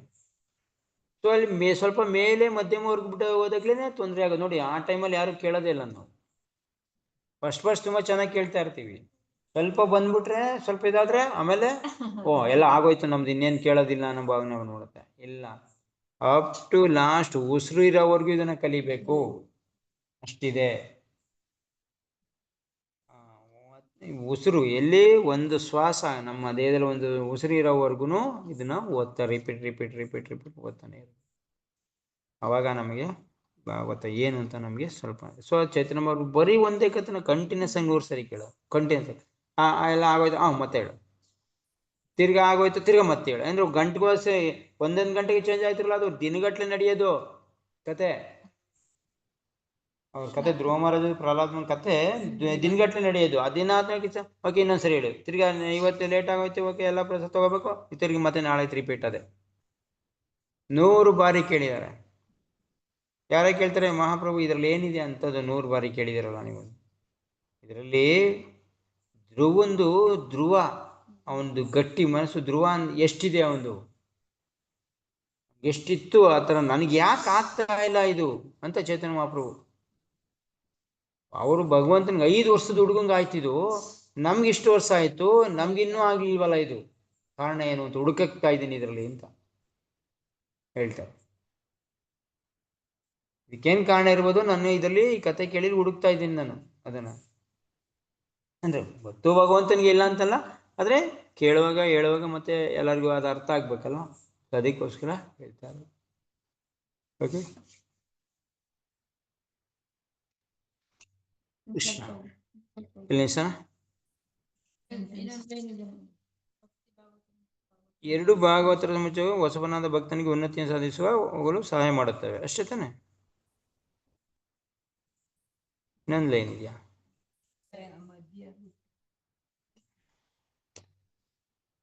ಸನ ಶ್ರೀಮದ್ ಭಾಗವತಂ ಕಿ ಜಯ, ಶ್ರೀಲ ಪ್ರಭುಪಾದ ಕಿ ಜಯ. ಕ್ವಶನ್ ಇದೆ, ಕೇಳೋದ ಟೈಮ್ ಇದೆಯಾ? ಸ್ವಲ್ಪ ಟೈಮ್ ಇದೆ, ಟೈಮ್ ಇದೆ. ನೆನ್ನೆದು ಏನು ಕ್ವಶನ್